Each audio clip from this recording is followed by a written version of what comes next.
Good evening. Good evening all. So yesterday வந்து நம்ம unit 9 10 questions பார்த்தோம். ஸோ தொடர்ச்சியாக நம்ம இந்த செஷனை கண்டினியூ பண்ணுறோம். இன்னைக்கு வந்து செகண்ட் கிளாஸு. ஸோ அடுத்த 10 கொஸ்டின்ஸ் பார்க்குறோம். ஸோ இதோட கண்டினியூட்டி வந்து நெக்ஸ்ட் சப்ஜெக்ட்ஸ் எல்லாமே இருக்கும். எல்லா சப்ஜெக்ட்ஸுமே நம்ம 360 டிகிரியில் பிவைக்யூ அனலைஸ் பண்ண போகிறோம். ஸோ இதை தான் நம்ம இந்த சேனலில் பண்ண போகிறோம். சரியா? ஸோ இந்த வீடியோஸ் உங்களுக்கு பிடிச்சிருந்ததுன்னா லைக் பண்ணுங்க, உங்கள் ஃப்ரெண்ட்ஸ்க்கு ஷேர் பண்ணுங்க, கட்டாயமாக இந்த சேனலை வந்து சப்ஸ்கிரைப் பண்ணிக்கோங்க. ஓகே, ஸோ நெக்ஸ்ட் போகலாம்.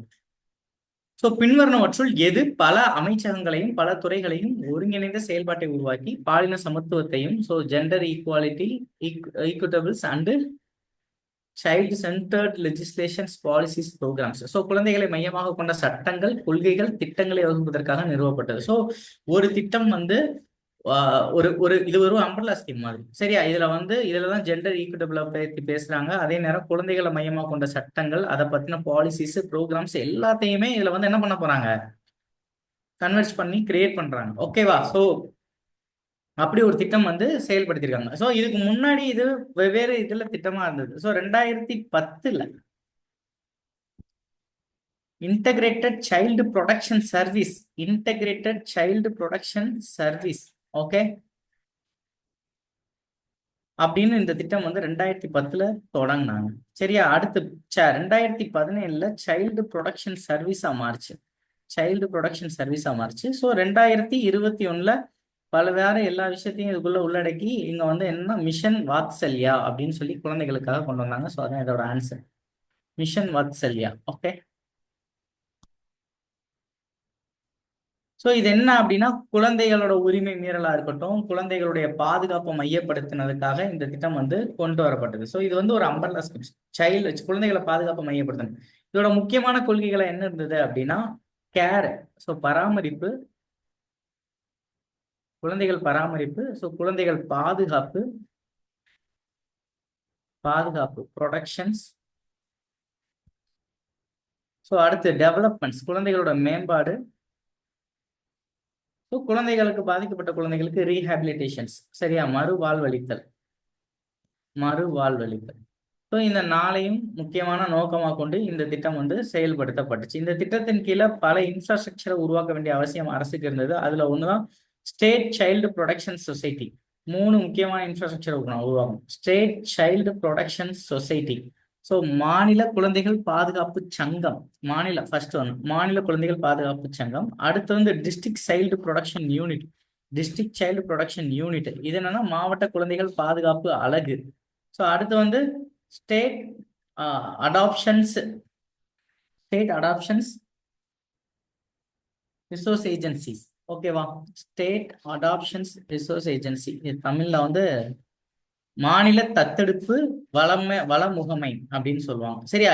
இந்த ஸ்டேட் அடாப்ஷன்ஸ், அந்த ரிசோர்ஸ் சென்டர் இருக்கு இல்லையா, ஏஜென்சிஸ் இவங்க தான் என்ன பண்றாங்கன்னா அதை தத்தெடுக்கிறது. இது எல்லாத்தையும் இங்க தான் நீங்க போய் குழந்தைகளை தத்தெடுக்க முடியும். ஸோ இந்த 3 ஆர்கனைசேஷன்ல இதை ஃபங்க்ஷன் பண்றாங்க. 3 இன்ஃப்ராஸ்ட்ரக்சர் உருவாக்கி இதை ஃபங்க்ஷன் பண்றாங்க.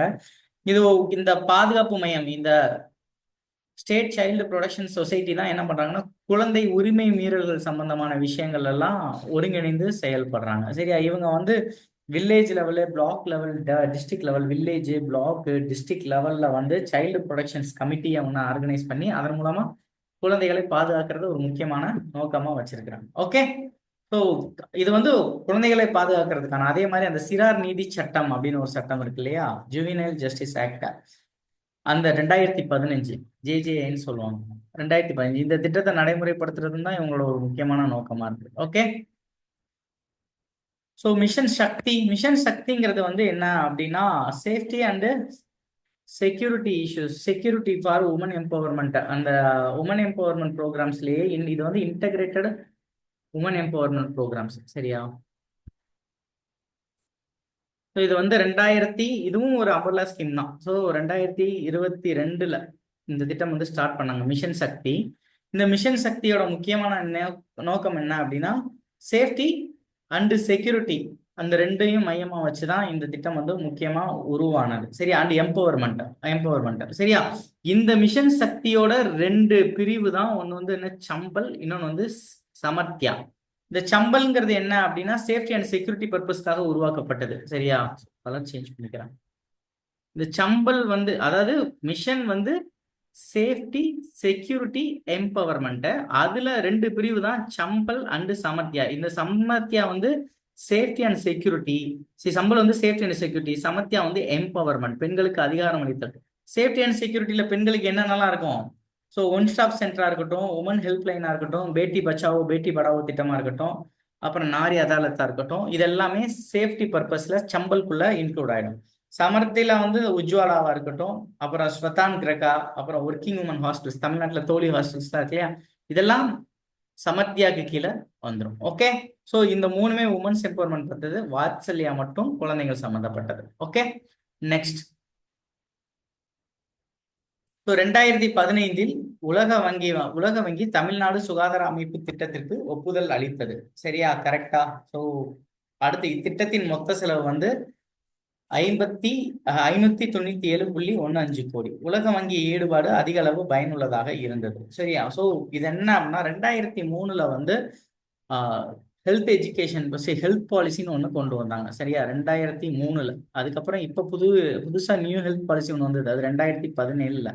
ஓகேவா, new health policy national health policy தான். சரியா, நேஷனல் ஹெல்த் பாலிசி. அதே மாதிரி 2003 வந்து நேஷனல் ஹெல்த் பாலிசின்னு ஒன்று வந்தது. அந்த ஹெல்த் பாலிசியை இம்ப்ளிமெண்ட் பண்றதுக்காக தமிழ்நாட்டில் தொடங்கப்பட்டது தான் Tamil Nadu health system project. So டிஎன்ஹெச்எஸ்பின்னு சொல்லுவாங்க. ஸோ இது 2005 தொடங்கப்பட்டது. ஸோ இவங்களோட நோக்கம், பல்வேறு நோக்கம். அந்த அந்த நேஷனல் ஹெல்த் பாலிசியை இம்ப்ளிமெண்ட் பண்றது தான் முக்கியமான நோக்கம். ஸோ அதுல வேர்ல்டு பேங்கோட பார்ட்டிசிபேஷனும் இருந்துச்சு. அவங்களோட அசிஸ்டோட தான் இந்த திட்டத்தை நம்ம தொடங்கணும். இதுல வந்து அவங்க 597.15 கோடி வந்து அசிஸ்ட் பண்ணாங்க. சரியா, ஸோ அது இந்த திட்டத்தோட மொத்த செலவு வந்து 597 கோடி. ஓகேவா, ஸோ இது வந்து millennium development sustainable development goals நம்ம பேசுறோம் இல்லையா, நிலைத்த நீடித்த இலக்கு. அதுக்கு முன்னாடி இருந்தது வந்து மில்லினியம் டெவலப்மெண்ட் கோல்ஸ். சரியா, எம்டிஜின்னு சொல்லுவாங்க. அந்த எம்டிஜி இலக்குகளை செயல்படுத்துறத முக்கியமா கொண்டு இந்த திட்டம் வந்து செயல்பட்டுச்சு. சரியா, இதுல என்னென்னலாம் விஷயமா பேசுறாங்க அப்படின்னா, குழந்தைகளுடைய ஆரோக்கியம், சைல்டு ஹெல்த். சரியா, குழந்தைகளோட ஆரோக்கியம். ஸோ நெக்ஸ்ட் ட்ரைப் மக்களோட ஆரோக்கியம், அவங்களோட ஹெல்த். அப்புறம் இந்த சுகாதார இன்ஃப்ராஸ்ட்ரக்சர்ஸ், அதோடைய ப்ரொடக்டிவிட்டி அண்டு அந்த அந்த அந்த சிஸ்டம்ஸோட ப்ரொடக்டிவிட்டி. ஸோ சுகாதார அமைப்பின் செயல்திறன் அப்படின்னு நோட் பண்ணிக்கணும், சுகாதார அமைப்பின் செயல்திறன். ஸோ மக்கள் தொகை பெருக்கம் 2005 காலத்துல. சரியா, மக்கள் தொகை, இனப்பெருக்க, ஆரோக்கியம், இதை எல்லாத்தையும், அப்புறம் தொற்றாத நோய்கள். சரியா, தொற்றாத நோய்கள், நான் கம்யூனிகபிள் டிசீஸ், இதை எல்லாத்தையும் டார்கெட் பண்ணி தான் இந்த திட்டம் வந்து தொடங்கப்பட்டது. ஸோ மூணுமே கரெக்டான ஆன்சர்ஸ் தான். Okay, so 1 and 2 and 3.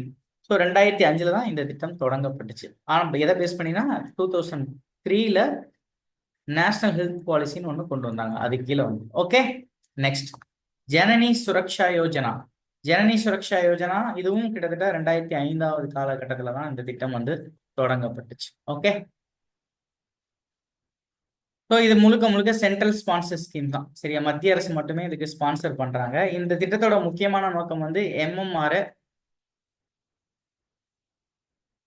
அடுத்து என்எம்ஆர், ஐஎம்ஆர், இன்ஃபன்ட் மோட்டம். எம்எம்ஆர்னா மெட்டர்னல் மோர்டாலிட்டி ரேட், மகப்பேறு காலத்துல பெண்ணுக்கு நடக்கக்கூடிய மரணங்கள். அதே மாதிரி குழந்தைகள், அதே மாதிரி நியோனட்டல்ஸ். நியோனட்டல்னா எத்தனை நாள்? குழந்தை பிறந்த 28 நாட்களுக்குள்ள கூடிய மரணம். சரியா, ஒரு குழந்தை பிறந்த 28 நாட்களுக்குள்ள ஏற்படக்கூடிய மரணம். And promote institutional deliveries. Okay, so இங்க நம்ம ஹாஸ்பிட்டல்ல போய் தான் டெலிவரி பண்ணணும், அதை வந்து ப்ரொமோட் பண்றது தான் இதோட முக்கியமான நோக்கமா இருந்தது, இன்ஸ்டிடியூஷனல் டெலிவரிஸ். ஸோ அதை ப்ரொமோட் பண்ணாங்க. ஸோ இதை ப்ரொமோட் பண்ண இந்த ஜெனரல் சுரக்ஷா ஸ்கீல நீங்க இதெல்லாம் இவங்க இந்த இந்த திட்டத்தை செயல்படுத்துறதுல யாருன்னு ரொம்ப முக்கியம். சரியா, health and family welfares, ministry of health and family welfares, அவங்க தான் இந்த திட்டத்தை செயல்படுத்துறாங்க. ஓகேவா, இந்த திட்டத்துல ரூரல், இது வந்து ஒரு பெனிஃபிட் ஸ்கீம் தான். சரியா, அமௌண்ட் பெனிஃபிட் ஸ்கீம் தான். ஸோ ரூரல்ல வந்து 1400, அர்பன்ல வந்து 1000 ரூபாய், அதை இலக்கா வச்சு இந்த திட்டம் வந்து கலெக்ட் பண்றாங்க. ஸோ கவர்மெண்ட்டுக்கும் பிரெக்னன்ட் உமன்ஸுக்கும் ஒரு கனெக்ஷனை ஏற்படுத்தணுங்கிறதுக்காக இந்த திட்டம் கொண்டு வந்தது. ஸோ இந்த திட்டம் வந்து எதை கான்சென்ட்ரேட் பண்ணுச்சு? மகப்பேறு பாதுகாப்பு திட்டம் தான். சரியா, மீதி எதுவும் கிடையாது. ஸோ நெக்ஸ்ட் டேஸ் என்பது கிராமப்புற மக்களை விரிவான முறையில் உள்ளடக்கிய கிராம சுகாதார வசதியினை விரிவுபடுத்தும் ஒரு திட்டமாகும். ஸோ இந்த கிராம சுகாதார வளர்ச்சிங்கிறது முத ஆரம்ப கட்டத்துல எப்படி அது வந்தது அப்படின்னா 1985 சென்ட்ரல் ரூரல் சானிடேஷன் ப்ரோக்ராம்னு தான் இது டெவலப் ஆச்சு. சரியா? ஸோ அதுக்கப்புறம் இந்த 1999 வந்து என்ன பண்ணாங்க அப்படின்னா டோட்டல் சானிடேஷன் கேம்பெயின். சானிடேஷன்னா சுகாதாரம், துப்புரவு கேம்பெயின்ஸ். சரியா? அந்த அந்த ஒரு கேம்பெயினை வந்து 1999 எடுத்தாங்க. ஸோ அது இதை ஒட்டி தான் என்ன உருவாச்சு, இந்த நிர்மல் பாரத் அபியான் அப்படின்னு ஒரு திட்டம் உருவாச்சு. ஸோ இது என்ன முக்கியமான விஷயம்னா இதுவும் ஒரு கேம்பெயின் ப்ரோக்ராம் தான். பட் ஓடிஎஃப் வந்து தன்னுடைய முக்கியமான விஷயமா எடுத்தாங்க. ஓப்பன் டிபிகேஷன், திறந்த வெளியில் மலம் கழிப்பதை தவிர்க்கிறத தன்னுடைய முக்கியமான நோக்கமா எடுத்தாங்க. எதுனா நிர்மல் பாரத் அபியான் தான். ஓகே. 1999 இந்த திட்டம் வந்து கொண்டு வரப்பட்டது. சரியா? ஸோ இது ஓடிஎஃப் தான் முக்கியம், ஓப்பன் டிபிகேஷன் ஃப்ரீஸ் தான் இதோட முக்கியமான நோக்கமா இருந்தது. ஸோ அதுக்கப்புறம் என்னவா இருந்தது? ஸோ எல்லாருக்குமே தெரியும் 2014 என்னது, ஸ்வச் பாரத் மிஷன்ஸ், தூய்மை பாரத இயக்கம். ஸ்வச் பாரத் மிஷன்ஸ், தூய்மை பாரத இயக்கம் வந்து 2014 அக்டோபர் 2 கொண்டு வந்தாங்க இல்லையா? ஸோ காந்தியோட 150வது பிறந்த நாள்ல வந்து இதை இந்தியா வந்து ஓடிஎஃப் ஃப்ரீயா மாற்றணும் அப்படிங்கிறது இலக்கா வச்சிருந்தாங்க. ஸோ காந்தி வந்து 1869 பிறந்தாரு.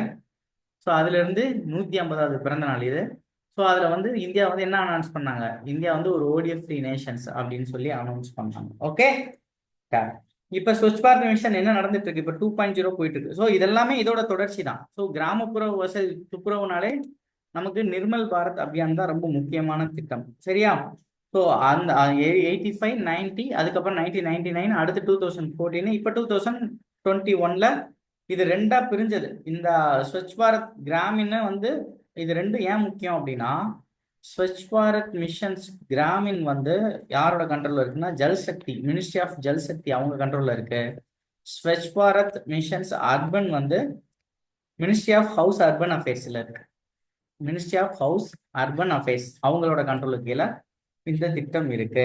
ஓகேவா? ஸோ இவங்களோட இலக்கு வந்து 2021 இருந்து 22க்குள்ள.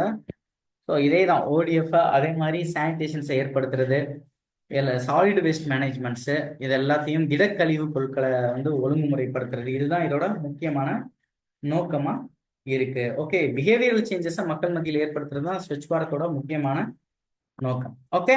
ஸோ அடுத்து national rural health missions. So national rural முத ஹெல்த்துக்காக ஒரு பெரிய ஹெல்த் மிஷன்ஸ் வந்து கொண்டு வந்தது வந்து தேசிய அளவில் ஊரக சுகாதார திட்டம் தான். எந்த வருஷம்னா 2005. அடுத்த நேஷனல் அர்பன் ஹெல்த் மிஷன்ஸ் வந்து 2012 வந்து national urban health missions. So இந்த ரெண்டையும் சேர்த்து national rural and national urban ரெண்டையும் சேர்த்து இப்போ என்ன ஃபங்க்ஷன்ல இருக்கு, 2018 நேஷனல் ஹெல்த் மிஷன்ஸ் இப்போ இதுதான் ஃபங்க்ஷன்ல இருக்கு. ஓகே. நேஷனல் ஹெல்த் மிஷன்ஸ் இதுக்குள்ள ஏகப்பட்ட இதை இன்க்ளூட் பண்ணியிருக்காங்க. நேற்று நம்ம பார்த்தோம் இல்லையா, குழந்தைகளுக்கானது, மெட்டர்னிட்டிஸ்க்கானது, அதே மாதிரி தொற்று நோய்கள், தொற்றா நோய்கள், அதே மாதிரி லெப்ரசிஸ, இந்த மாதிரி பல கட்டம், அதே மாதிரி பழங்குடியினர்களுக்கானது, இது எல்லாத்தையுமே இது ஒரு ஹோல்ஸ்டிக்கான இது. சரியா? நேஷனல் ஹெல்த் மிஷன் இதுக்குள்ளதான், இதுதான் இப்ப செயல்பாட்டில் இருக்கு. இதுதான் இப்ப 2026 வரைக்கும் ஃபங்க்ஷன் ஆக போகுது. ஸோ ஒவ்வொரு 5 வருஷத்துக்கு அப்புறமும் இதை எக்ஸ்டெண்ட் பண்ணிட்டே இருக்கிறாங்க. ஓகே. ஸோ அடுத்து சுத்திகரிக்கப்பட்ட தூய்மையான குடிநீர் கிராமங்களுக்கு வழங்கும் திட்டம். ஸோ இதா முத குடிநீர் வழங்குறதுக்காக கொண்டு வந்தப்பட்ட திட்டம் 1972. சரியா? சுத்திகரிக்கப்பட்டது. So accelerated rural water supply programmes 1972. So அதுக்கப்புறம் என்ன கொண்டு வந்தாங்க, national rural water drinking programmes. சரியா? National rural water drinking programmes இது 2009. இதை தான் 2019 என்னவா மாத்துறாங்க, தனியா ஒரு மினிஸ்ட்ரியை கொண்டு வந்தாங்க. அந்த மினிஸ்ட்ரி தான் என்னது, ஜல் ஜீவன் மிஷன்ஸ். அவங்க கொண்டு வந்ததுதான் ஜல் ஜீவன் மிஷன். ஜல் கர் யோஜனா அப்படின்னு சொன்னாங்க. ஜல் கர்னா, ஜல்னா தண்ணி, கர்னா வீடு, யோஜனா. ஸோ எல்லார் வீட்லயும் பஞ்சாயத்துல எல்லார் வீட்டுக்கு வீட்டு வாசல் வெளியில ஒரு பைப் போட்டிருக்காங்கல்ல. ஸோ இதெல்லாம் இந்த ஜல் கர் யோசனா அப்படிங்கிற திட்டத்துக்கு தான் கொண்டு வந்தாங்க. ஸோ இந்த 2019 தான் ஜல் சக்தின்னு ஒரு டிபார்ட்மெண்ட் வந்துச்சு. அவங்க கொண்டு வந்த திட்டம் தான் Jal Jeevan mission. Okay. JJM, Jal Jeevan mission. அதுல தான் ஜல் கர் யோஜனா. ஸோ ஜல்ல கர்ரை வீட்டுக்கு கொண்டு வர போனாங்க. ஜல் கர் யோஜனான்னு ஒரு திட்டத்தை கொண்டு வரும். ஓகே. ஸோ இதான் வாட்டரை பேஸ் பண்ணி இருக்கிற திட்டம். இந்த பிரதான் மந்திரி கிராம உதய யோஜனா அப்படிங்கிறது வந்து என்ன அப்படின்னா இது 2000 கொண்டு வந்தது. ஸோ ஒரு கிராமத்துல வந்து ஹியூமன் டெவலப்மெண்ட்ஸை வந்து ஹியூமன் டெவலப்மெண்ட்டுக்கு காரணமான விஷயங்கள் எல்லாத்தையுமே, அதாவது மனித வளங்களை மேம்படுத்துறதுக்காக கொண்டு வந்த திட்டம் தான் பிரதான் மந்திரி கிராமோதய யோஜனா. ஸோ ஹெல்த்தா இருக்கட்டும், எஜுகேஷன் ஆகட்டும், ட்ரிங்கிங் வாட்டர்ஸா இருக்கட்டும், இது எல்லாத்தையுமே கொண்டு வந்தது. ஸோ இது 2000 இந்த திட்டம் வந்து கொண்டு வந்தாங்க. 2000 இந்த திட்டம் கொண்டு வந்தாங்க. ஓகே. ஸோ கிராமப்புற வளர்ச்சியை விரிவுபடுத்துறதுக்கான திட்டம் வந்து நிர்மல் பாரத் அபியான் தான். ஓகே. Next sanitation coverages. ஓகேவா, அந்த அந்த வார்த்தைனால இதுதான். மீதி எல்லாமே கிராமப்புறம் சார்ந்தது தான். பட் ஆனா எக்ஸ்பெஷலி சானிடேஷன்ஸ் வந்து நிர்மல் பாரத் அபியான். ஓகே.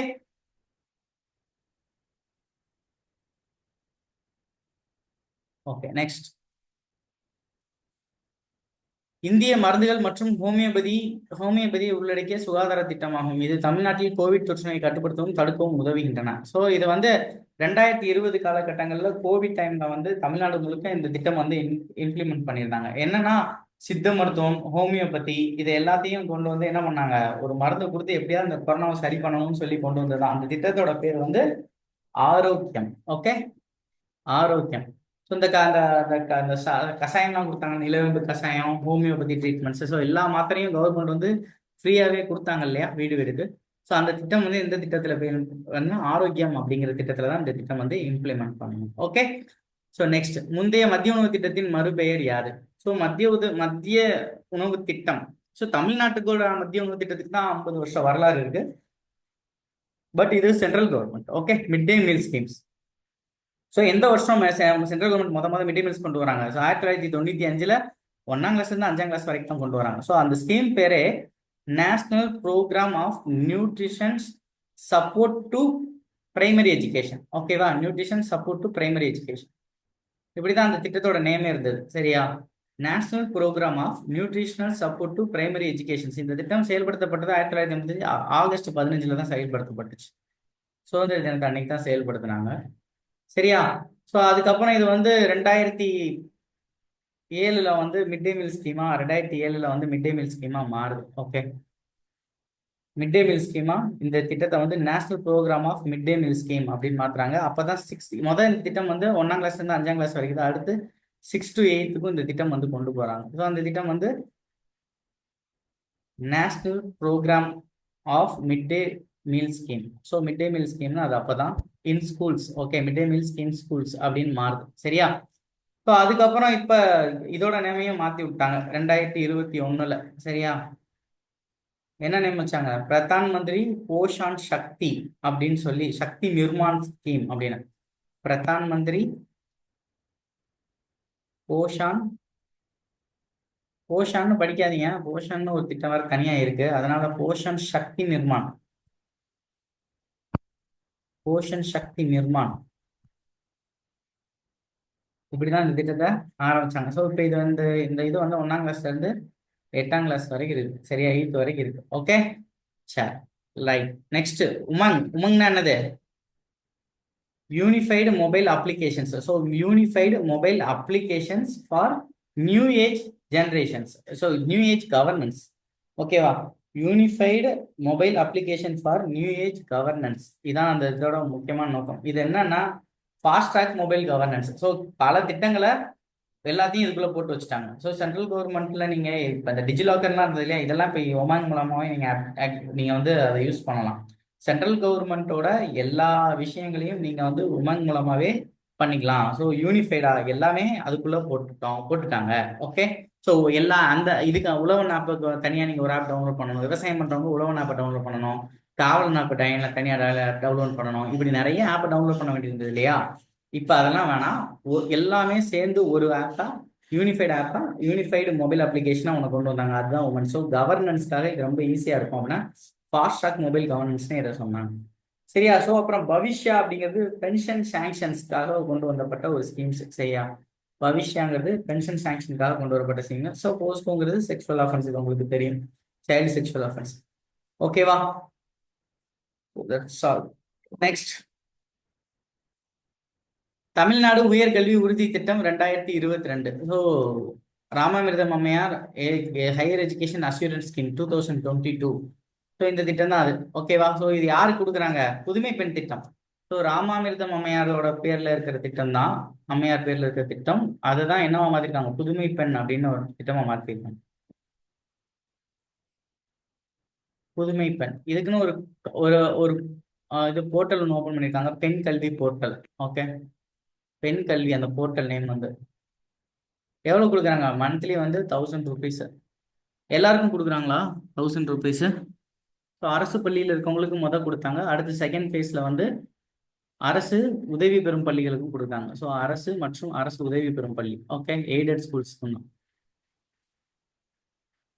பிரைவேட் ஸ்கூல்ல படிச்சவங்களுக்கும் உண்டு, சரியா? ரைட் டு எஜுகேஷன் ஆக்ட் இருக்கு இல்லையா, 2009. இந்த 2009 கீழே பிரைவேட் ஸ்கூல்ஸ்ல வந்து 25% கட்டாயம் வந்து ஏழைகளுக்காக அங்க சீட்ஸ் கொடுக்கணும், சரியா?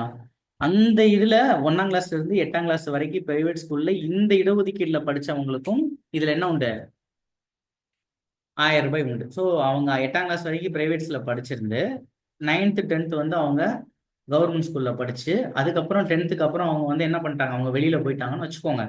ஸோ பாலிடெக்னிக்ஸ் போயிட்டாங்க. ஆமா, இந்த திட்டம் வந்து 12th முடிச்சிருக்கணும்னு அவசியம் இல்லை. 10th முடிச்சிருந்து பாலிடெக்னிக் போனா கூட இந்த அமௌண்ட் அவங்க கிடைக்கும். ஸோ வித்தின் 3 years தான் கிடைக்கும், சரியா? 12th முடிச்சிருந்தா மட்டும் இல்லை, 10th முடிச்சுட்டு பாலிடெக்னிக் கோர்சஸ் ஆகும், ஐடிஐ கோர்சஸ் ஆகும், இதுக்கு நீங்க ப்ரிஃபர் பண்ணியிருந்தா கூட உங்களுக்கு இந்த திட்டத்தின் மூலமா உண்டு. ஸோ மாணவர்களுக்கும் இந்த திட்டம் இப்போ கொடுக்குறாங்க. ஸோ மாணவிகளுக்கு கொடுத்தாங்க இந்த திட்டம் வந்து எஸ்பெஷலி மாணவிகளுக்கு. மாணவர்களுக்கு தமிழ் புதல்வன், ஓகே, 24வது வருஷம் தானே,